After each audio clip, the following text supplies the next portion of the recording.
Good evening, Northeast Ohio. Thanks for inviting me to present to you tonight's presentation, Become a Strategic Communicator. I, as Bob said, have been active in the NEOSTC and also in my professional career trying to make better presentations, both live and virtual. And so I'm hoping that this is a demonstration of that as well. Happy to kick off your program year there in Northeast Ohio, and glad to be part of one of these first live, virtual, and in-person meetings. So a little bit about why we're here and what we're going to be talking about tonight, which is strategic thinking. What is it, and what really is it about it that you should care about? One of the things that I've tried to do is build a 20th century career in the 21st century. And what I mean by that is I've been with the federal government now for 15 years as of this past August.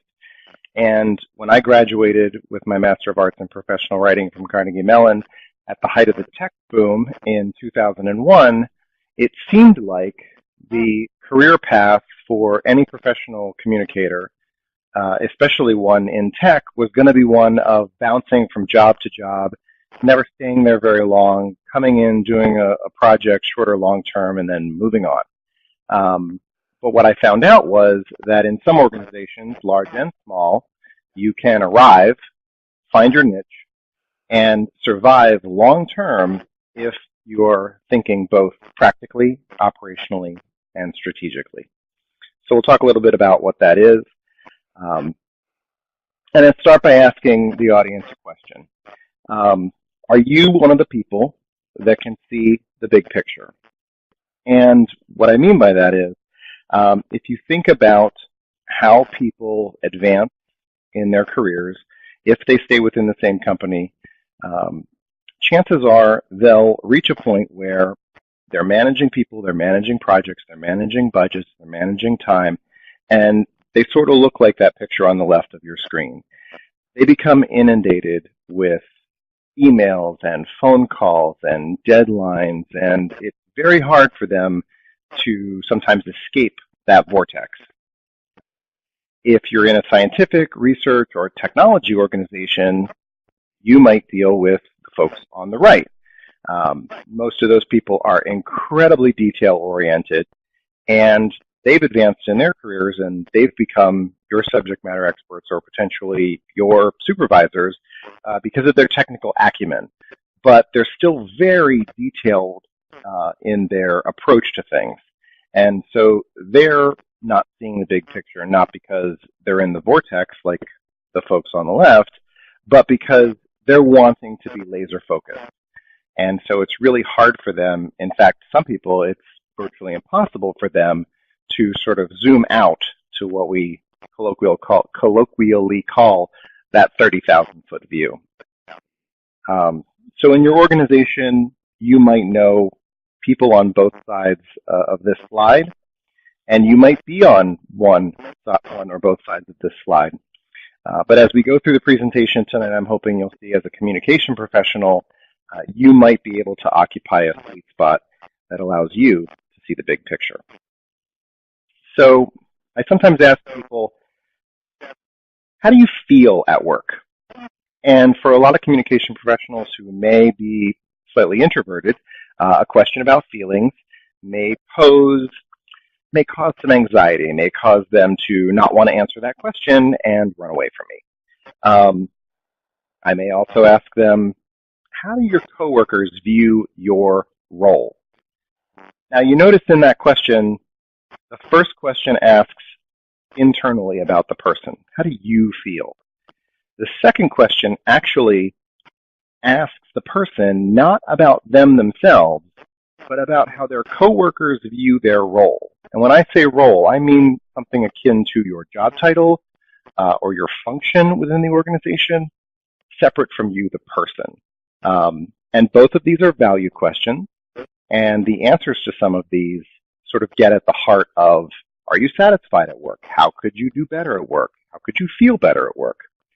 And some of the answers that I hear tend to be things like, I feel underappreciated, or if only I could find a project that would let me shine.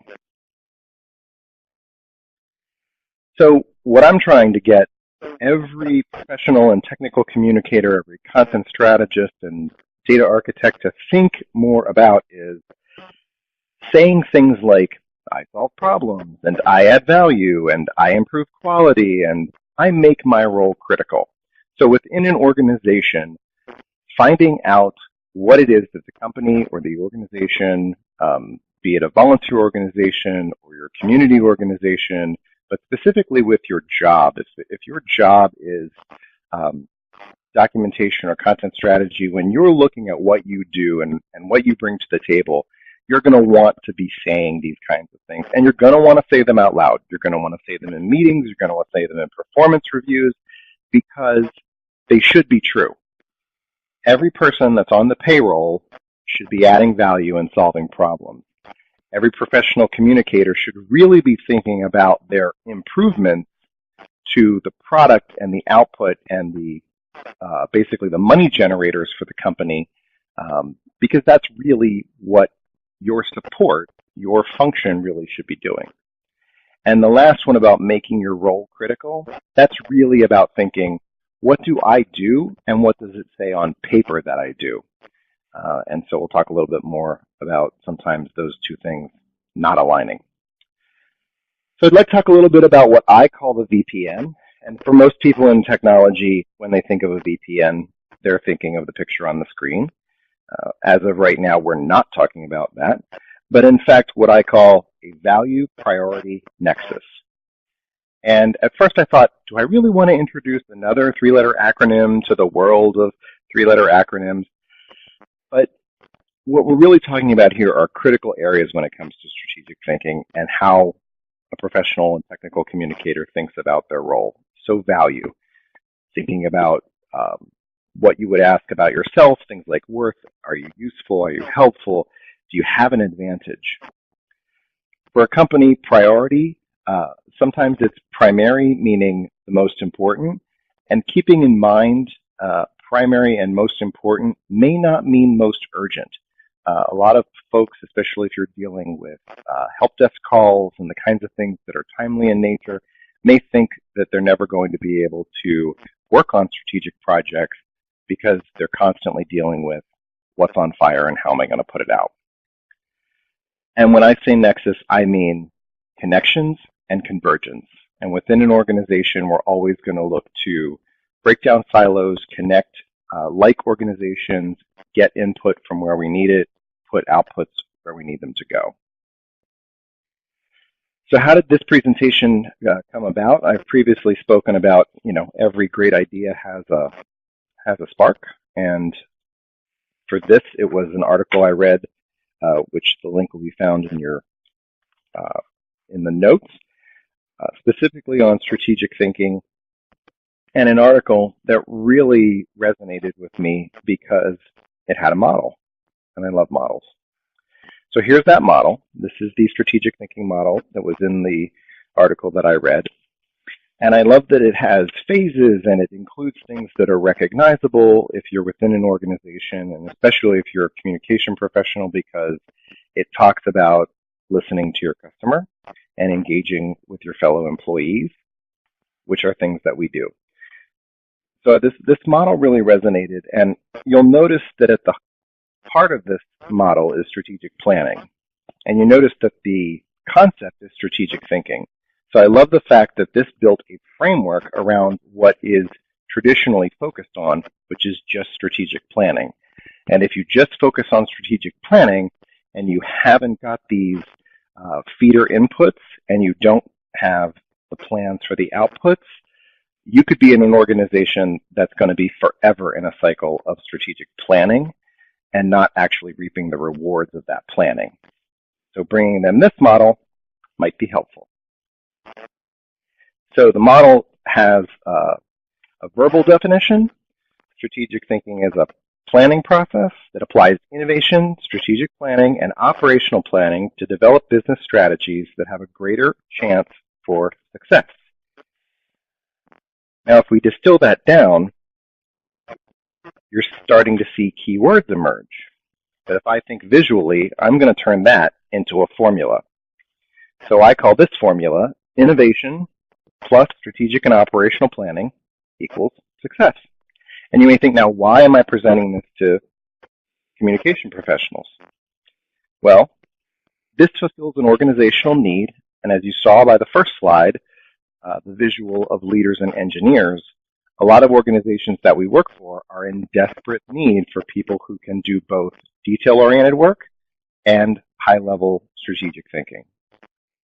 Strategic professional communicators also have a benefit of what real estate calls location, location, location. Most of you sit strategically within your organization at the right place to get the inputs and to see that the outputs get where they need to go. And then the visual on this slide clearly demonstrates that most communication professionals can engage both sides of their brain. They can be detail-oriented and they can be creative. And that is something that you need. So, if we go back to the model, we talk about the first phase, which is research. So you need to look at where are your sources for input. Internally, they can be the customer. Your internal source can be coworkers and employees. Externally, we're looking at customers, and you're also looking at the competition.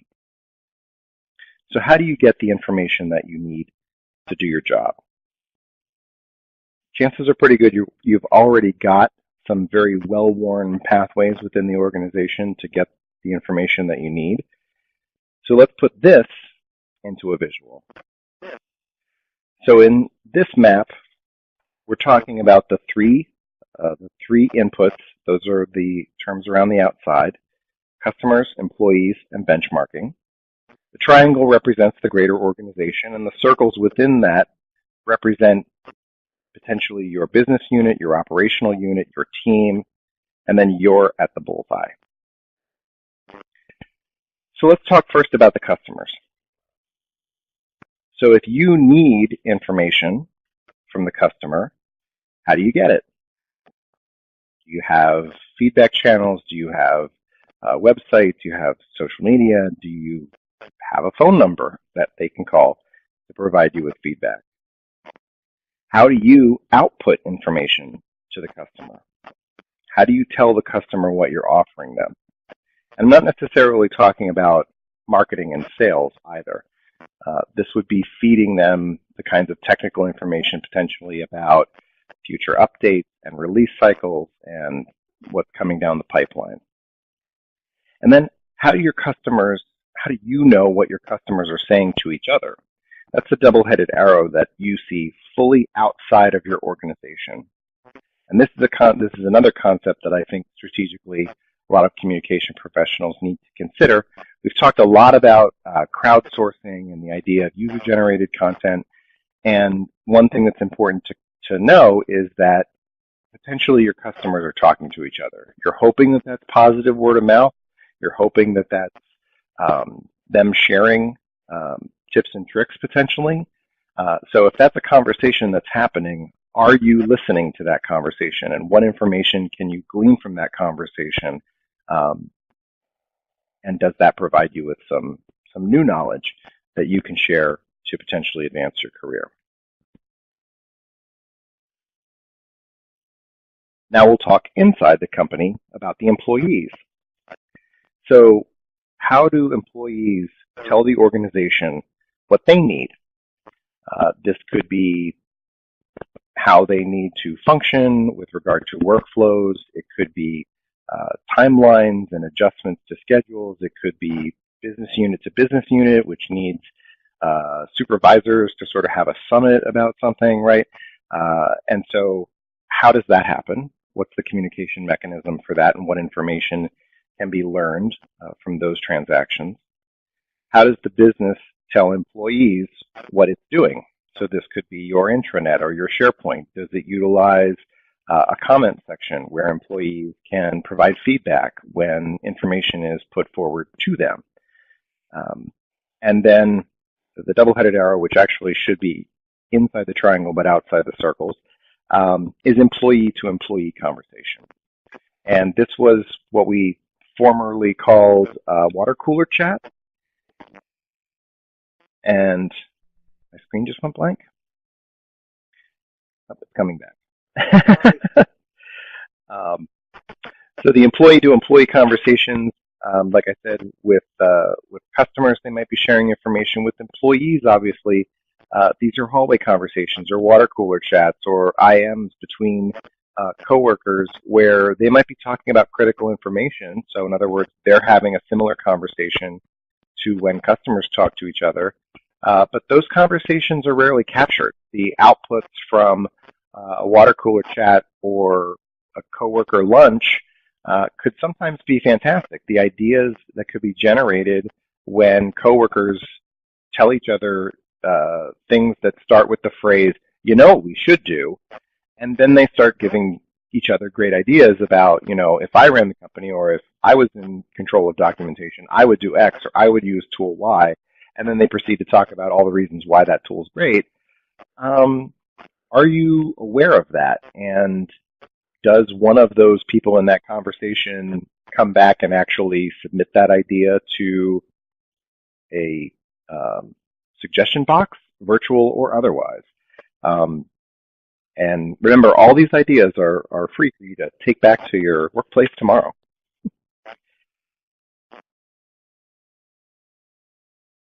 And then there's benchmarking.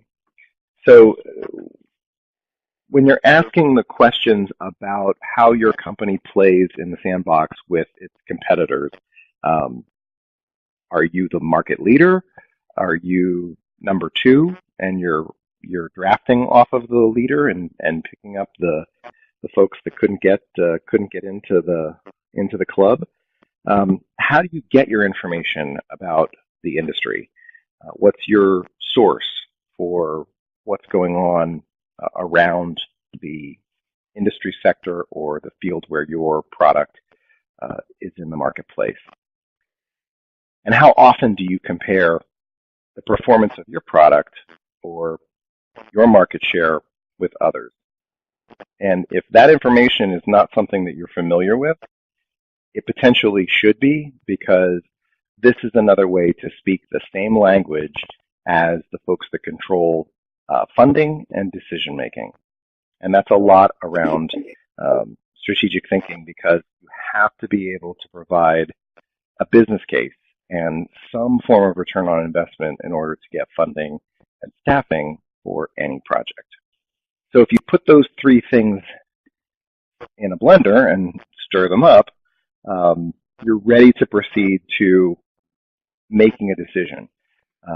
Some sort of change or innovation within the company is about to happen because you've collected all of this information, and now you can support a proposal, or the organization can support a proposal to make a change, issue a new release, or pivot into another marketplace, or acquire another company, right? These are the kinds of changes that organizations might make, and those changes require change management.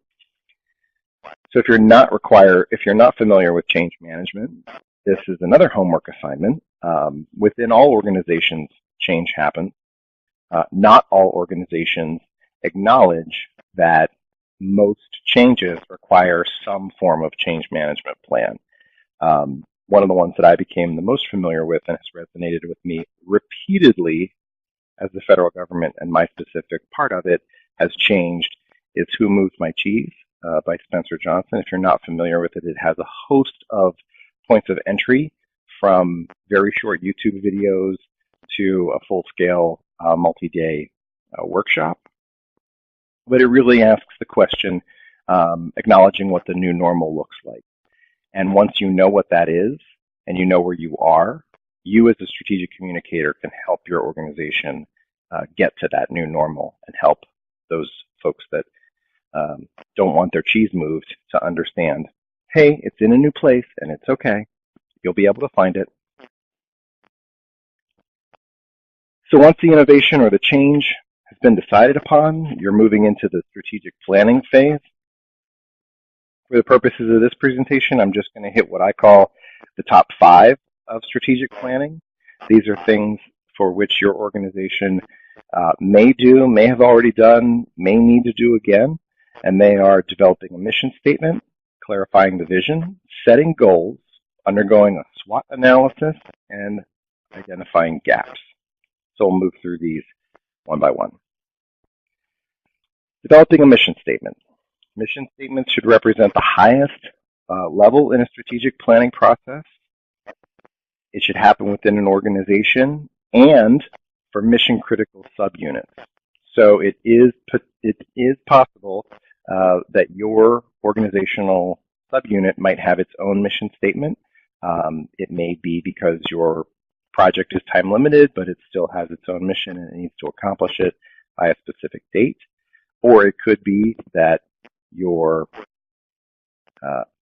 semi-autonomous, and so you have decision-making authority at your top-level supervisory, and so they have one. One piece of advice, if your organization has more than one, in other words, if the C-suite and the top level of your organization has one, but you have another, they should cascade.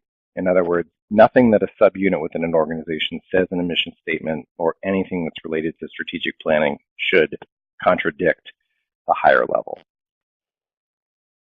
So having one is good, and then you should revisit the mission statement at the end of the strategic planning because all the things we're about to talk about will fall under that mission statement. And some organizations do reverse engineer their mission statements. In other words, they'll start with the vision statements. Vision statements, quite simply, answer the question, what do we as an organization believe? So for example, when I worked for the National Institute for Occupational Safety and Health. Our parent organization is the U.S. Centers for Disease Control. A couple of years back, you probably heard in the news that there was a bit of an Ebola outbreak in Africa, and CDC sent its staff to help respond to that Ebola outbreak. My role in that response was to support Central Command, or the Emergency Operations Center in Atlanta, which is where all of the responding, the deployed staff came to prepare to be sent to Africa. We would say things like, we believe, in my organizational unit, we said, we believe that every responding CDC staff should return to their job in the same condition that they left, emotionally and physically, and we should support them and their family and loved ones before, during, and after their deployment. So that is a very personal statement about what we were doing, the function of our little task force.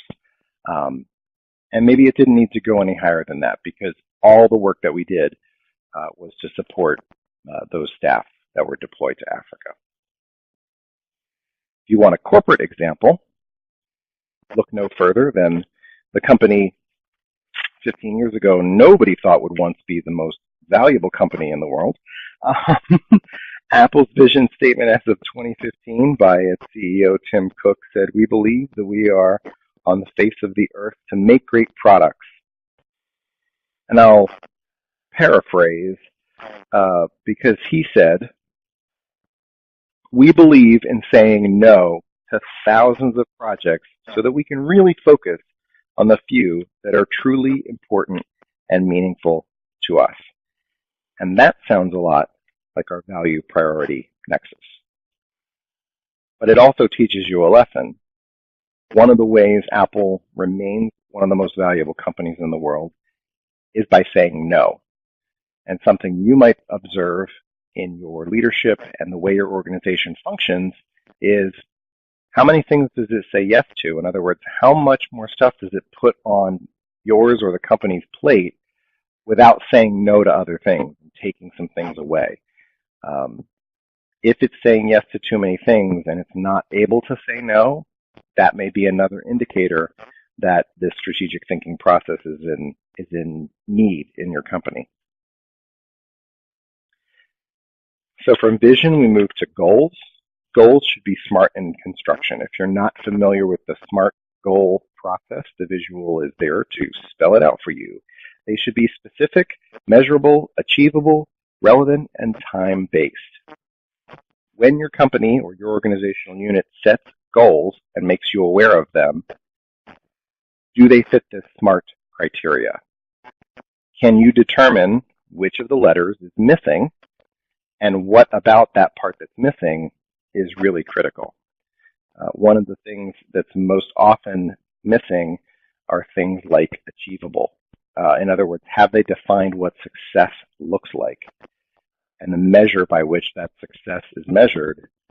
Because those are, chances are the measurement, that metric is going to be something that's really important to the performance of your company, or what's known as a key performance indicator. I didn't put that in there because I think I've already maxed out on three-letter acronyms. Here's a four-letter acronym, though. A SWOT analysis. If you've not done one of these, it takes a look at an organizational unit's strengths, weaknesses, opportunities, and threats. Normally, this is done in a quadrant-based approach, where the positives, the strengths, and the negatives, the weaknesses, are looked at internally. In other words, what are your strengths and what are your weaknesses? The positive opportunities are framed externally. What are the opportunities for the company in the marketplace? What are the opportunities for the product at launch? And threats are also external. Who is our competition? What could potentially happen in the marketplace vis-a-vis hurricanes and natural disasters? If you had your server farm downstream of the reservoir in Houston, that's a threat. So you might want to definitely consider that. And when we talk about gaps, just like the original VPM model, we are not talking about the casual clothing store. We're actually talking about things that will emerge from the SWOT analysis that you'll want to address. Chances are funding and staffing will almost always come up. You'll always potentially want or need more money or more people or both. But you'll want to dig a little deeper. What's in the way of making the goals that you've set happen? What are the barriers? How are you going to get over, around, under, or through them? Take a really hard look at those, because that's where you'll be able to use those phrases like, I solve problems because I identified this barrier and I came up with a solution on how to work around it, and I made one that's inexpensive and only requires somebody to work half-time for 3 weeks. And when you're making these solutions, don't just think about the same solutions that may have been tried before. Involve other people. The leaders that are deluged by emails may sit up and take notice if your email or your message speaks their language and solves their problem, because you've identified this barrier and how to solve it. Same thing with the engineers. If they're so detail-focused, asking them just a few higher-level questions about what they're working on and how it fits into the organization that they know the answers to, but have never been asked, could help get you around some of those barriers. So that's why you, as the communication professional, sit in that critical spot, because you're really good at asking questions. Potentially, you've only asked them about the projects that you're working on, but if you're going to solve a business case problem to help generate more revenue or advance the product's place in the marketplace, you have the access to the people that could potentially provide you with the answers. So now we've moved from innovation through strategic planning. Next step's going to be operational planning. This may seem like it flows in one direction, but I'm going to suggest that there definitely needs to be a feedback loop as you move out of strategic planning and into a word that's so hard for me to say, but operationalization. Asterisk. This is by far one of my most hated jargon terms.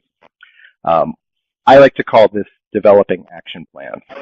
How are you going to do the things you said you wanted to do when you conducted your strategic plan. Usually strategic planning is done at some form of all-day or multi-day retreat where everybody gets, the day off, quote unquote, and they go into a conference room or they're at a hotel and they're going to work all day and they're just going to think and solve whatever the issue is that the retreat was called for. And then they get to about 2:30, 3 o'clock, and happy hour's calling, and that's when you're supposed to be thinking about, how are we going to do the things we said we wanted to do? And unfortunately, at that time of the day, people's brains really want to turn off. They don't really want to think about, I'm going to need to involve people, and this is going to involve change, and I'm going to have to think about my change management plan and call people and set up timelines. So the operationalization, the turning of strategic planning into action really should be given its own specific time, and particularly everybody that's going to be involved in implementing it, they should be at the table. And once you know what actions you're going to take, it's also a heck of a lot easier in advance to think about how are we going to measure and evaluate what we're doing.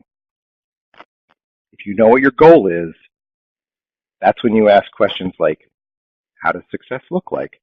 Or what does success look like? And how do we measure it? And is it just a goal of, X widgets sold, or is it something more complex?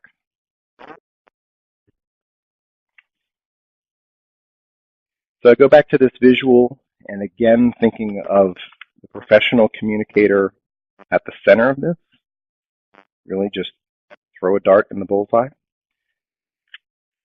And then I come back to this model, where really it wasn't chosen at random, because I really think if you think about what an actual VPN is, this model does work, because it takes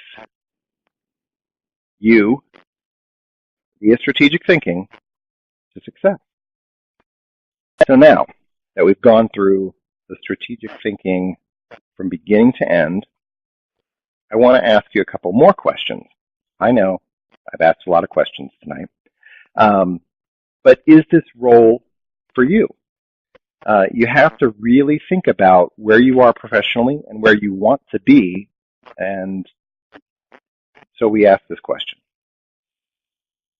It does involve a serious investment in time and getting to know people and getting to know the organization and getting to know its leadership and understanding how decisions are made. There's a huge investment in time and personal connections. You also have to have a deep commitment to your company and its mission and what it does and what it produces and the problems that it solves for your customers and the people who buy your product and who they are and what they do. So you're investing your time, you're committed to who and what your company is, and you have to build up a really, really deep institutional knowledge. So this visual talks a little bit about how you move through a continuum of institutional knowledge. And then you're also going to need support. Where you are in the organization, potentially you have colleagues, you have peers, you may have direct reports, you may be a direct report, you have a supervisor, do you have a mentor that's not your supervisor? Are you deeply connected with other professional peers through STC or through other trade organizations, so you have a lot of support to build up the information that you're going to need? So if you've decided that the answer is yes, you have most of the things on that list, and the things that you don't, you're willing to get, how might you do that? Well, find out more about on-the-job training. And when I say that, I am not just talking about on-the-job training for new hires. I'm talking about on-the-job training in management, in budgeting, in planning and facilitation of meetings, These are things that may not be directly in your job description, but trust me, they are very important skills to have. Do you have a mentor, or are you a mentor to a mentee? And when I say this, I'm saying that this relationship, you being a mentor or you having a mentor, or both, helps you really understand the organization better. It helps you understand the culture. It gives you somebody to ask questions who hopefully is not in your supervisory chain. I think it's critical that organizations that manage mentoring programs understand the importance of open and clear communication between mentors and mentees, and that means taking away that supervisory concern, because supervisors always have to complete performance reviews, and you don't want that clouding your ability to talk to your mentor openly about something that's directly related to what you do. You could go back to school. There's lots of opportunities to further your education in technical communication, in project management, in finance, business administration. There's tons of information that's out there in formal accredited programs. There's also your professional network, your social network. You can learn from your peers.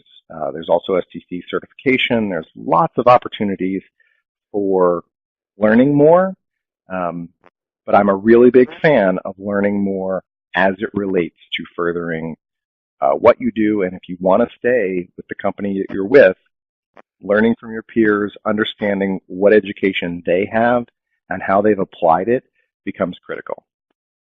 So that brings us to the question portion of the evening.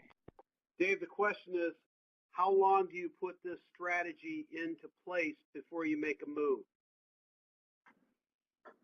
That's a hard question. I think it depends on how quickly you would like to move. So if the goal in mind is professional advancement or just achieving more in your current role or becoming more valuable, the time it takes to implement just one part of it might be asking your supervisor about what that process looks like for the rest of the organization, or potentially finding out have they done some of the things that were in the strategic planning model, like the SWOT analysis or the gap analysis, and seeing if you can have access to that.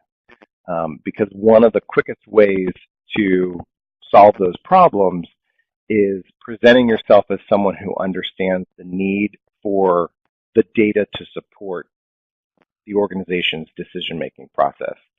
And so how often they're iterating or how often they're releasing could be a clue to the length of time it takes to make a change, right? They might, once they initiate one cycle, chances are they might not be willing to make a change until that cycle is complete. So the timeline for that is something you'd want to know.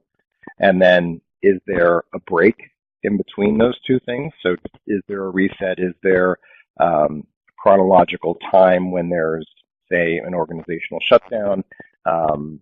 Say, around the holidays in the U.S., there's usually time off between Christmas and New Year's, let's say. Do they hit the reset button then, and everybody comes back the second week of January, and something new might be waiting for them? So I think understanding the internal timelines is key to that. But I would say for me, most of what I've seen happen within my organization, I would say the usual time frame in a large organization is that long term is about 2 to 3 years. Most project cycles run about 3 years for us because I'm in a research organization, and so there's anywhere from 6 to 18 months of proposal and consideration of a project, and there's a kickoff, and then the project will run for a period of time. So that's the time. Those are the timelines that I look at, but it could be different in your organization. So that would be the first step, would be to find out what the timeline is and see if you can get some of the information that I talked about if it's already been done within your organization. A lot of times, you may not even have to ask for it. Some sleuthing on the internal intranet or SharePoint site, it could be already there, publicly available to all employees. It's just how many of them have taken the time to read it. So the question was about how we use the SWOT, we meaning Bob and I used the SWOT for FTC when we were working on our communities task force. And so if it's a question of making an organizational change, which is a question that we were posed with, we got a lot of input. And when you get a lot of input, you'll start collecting narratives from the people that you've talked to. This should sound familiar within most organizations. When you talk to subject matter experts to gain information about a product or a release, you have way more than you need, right? And so if you take all of that information from all of those people that you talk to, keywords start to emerge and key concepts start to emerge. And so as those things get repeated, as you hear things said over and over again, like management needs to communicate better deadlines. So that might be something that you hear. Management is not clear about the absolute drop-dead deadline for something. It might be said 3 or 4 different ways by 3 or 4 different people, but you're starting to hear this idea that it is crystal clear that management is not communicating deadlines. Well, when it comes to the SWOT analysis, you need to consider that that's internal communication from management to the employees about deadlines, and it could also potentially be the weakness of missing deadlines. So it's a negative that we miss deadlines, but how do we turn that around? How do we make that into a strength? So if you're hearing something and it's indicating an internal weakness, it goes in the weaknesses box. If you're hearing something that says other organizations are utilizing free online tools, and so now you're hearing something about the outside. There's competition. There's something that doesn't have a financial cost to it, and it's got a wide user base. Well, that's a threat, right? Your product costs money, and your product has a potentially smaller user base. So what is that free product? You conduct some benchmarking, but that information, that input, that goes into threats because it's coming from the outside of your organization. So does that answer your question, Bob? You're taking feedback, you're collecting like feedback, and then you're figuring out which box to put it in the SWOT so that you as the communication professional have taken a large amount of input, synthesized it. That's a key communication skill. It's a muscle you need to exercise as often as you can. That ability to synthesize mass amounts of information and distill it into, here is a summary of the most critical information. And by the way, I've parsed it using the SWOT analysis so you can clearly see wins and losses inside and threats and opportunities for us in the outside, right? So now you're speaking management language, but you're using the input that you've collected in that to fuel the SWOT. No, I think acknowledging that change happens is it's the first step in the multi-step program. Finding out that change management is actually a distinct community of practice with thought leadership, just like our profession was a real eye-opener, and it happened really, luckily for me, it happened really early in an incredibly large organization like the federal government, because even in small organizations, exactly what you're describing, Bob, is the case. The industry or the function that you perform or the industry sector in which you've thrived undergoes some form of a massive change, like when the dot-com bubble burst, or we've had financial slowdowns, or if you're a multinational and there's unrest somewhere else, or you're tied to the housing market. So there's a lot of opportunity for an external threat to directly impact your career. And how you react to it, a lot of that can be found in the literature that's on change management. And I know that because the narrative story of Who Moved My Cheese is very much that same story, because it talks about adjusting to what that new future is going to look like and where you fit in it. And as far as making new use of the skills that we as technical and professional communicators have, I actually see far more upside moving forward than downside. What I think most people who don't adapt to change tend to do is not acknowledge that that opportunity could just be right around the corner. But they don't look around the corner, so they're never going to see it. And I think the way to see it is talking to peers and finding out where the jobs in the fields that we used to work in, where have those people gone? And I'm not talking about the other communicators, I'm talking about the other subject matter experts, because they've all managed to apply their skills in other places. And you, as somebody that was part of that former organization, are still connected to them. There's so many ways we can maintain contact after a company dissolves or a business unit gets absorbed and people disperse, right? It's not the way it used to be. You're not being sent to the Albuquerque office and you're going to have to, use a Western Union telegram to keep in touch. I mean, there's a million ways that you can keep in touch with everybody you've ever worked with. And in doing so, find out what's coming, what's new. Again, going back to this idea of benchmarking and listening to conversations that you may not be personally involved in. Just searching Twitter and LinkedIn for terms helps you to see what people are talking about. And if they're talking about the things you want to talk about, in other words, jobs you want to have, fields you want to work in, there's plenty of ways to find out what's their job title and where is the concentration of people that work in that field. So geographic and connection-based research, I think, can really help people adapt to finding new work that is going to fulfill them. And I think that's really critical, because I think everybody with a professional and technical communication background has a place in this world, because I think this world is woefully understaffed of people with the skills we have. But I think what's missing is what I've talked about today. It's that ability to showcase that skill and knowledge and ability and experience that we have as having a very prominent place in today's world. Because we aren't going to get to the future we all know is coming, which is post-screen and semantically written and semi-autonomous. In order to get to that place, so much content needs to be reworked by humans with the knowledge and skills that we have.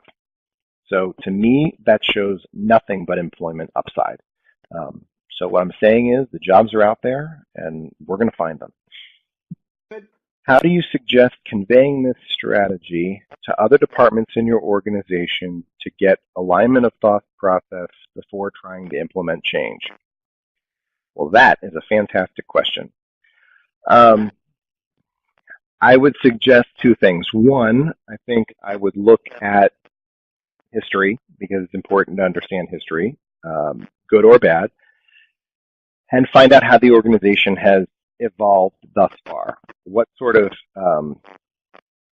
change and alignment, realignments have already gone down? In other words, how did we get to where we are today? Does your organization have a chronological history of how all of its units advanced, consolidated, broke apart, advanced hierarchically, or sunk and eventually went away, right? What is the story behind how the organization got to where it is?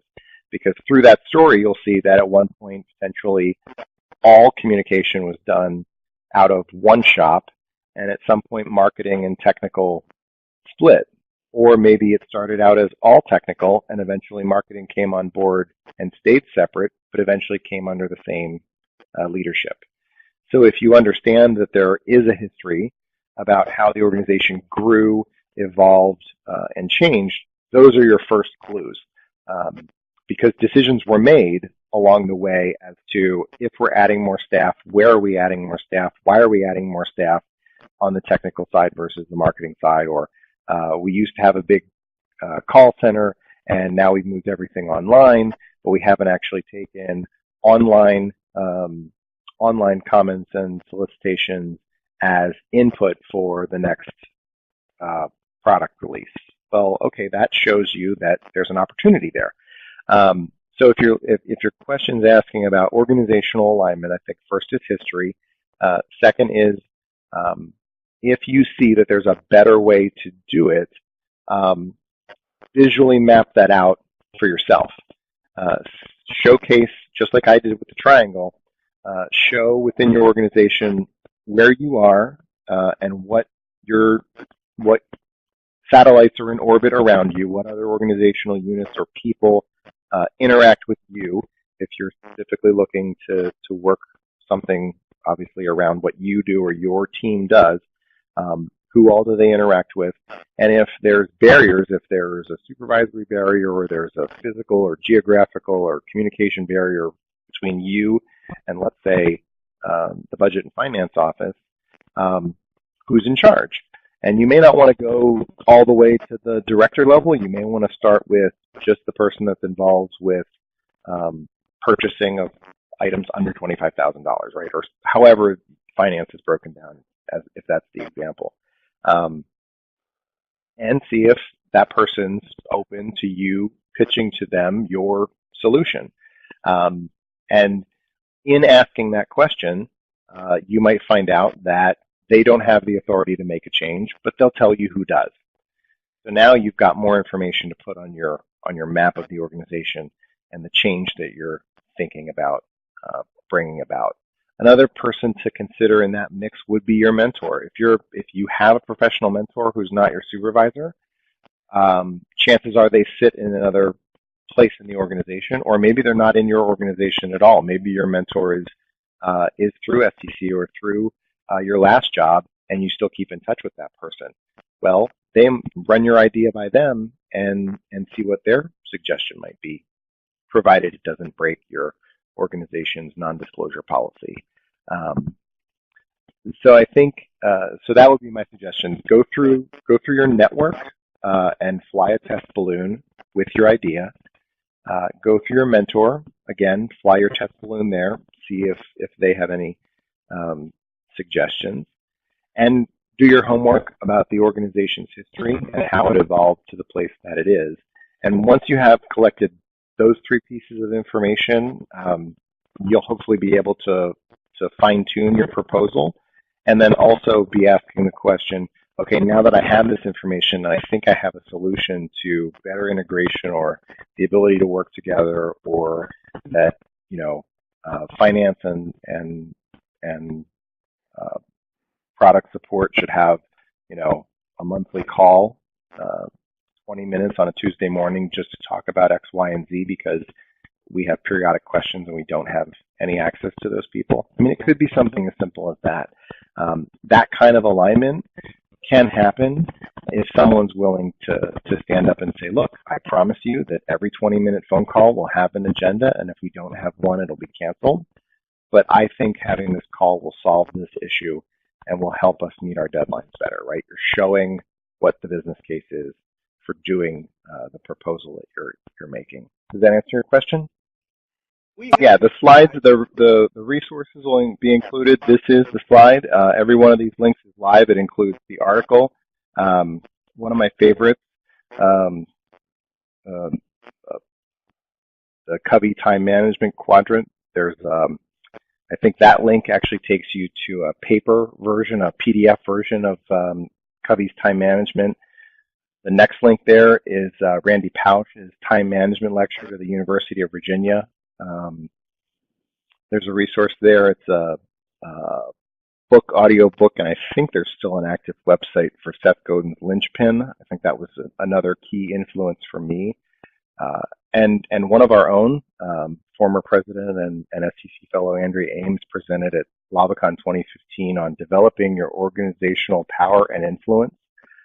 Andrea is sort of one of my heroes and somebody that influenced me in a huge way by talking not about advancing vertically within an organization, but measuring your value by your influence. And so her LavaCon keynote is a great resource. So here's all of those resources that I promised. They are included in the slide deck, which you have. And then here's all my personal contact information that's also going to be included. Feel free to reach out to me if you have any questions. A version of this slide deck is also up on my LinkedIn and my SlideShare. And there's also a post that I made that's anchored to my LinkedIn account, and feel free to comment there if you want to open up a public conversation, or email me or contact me on social media if you want to find me personally.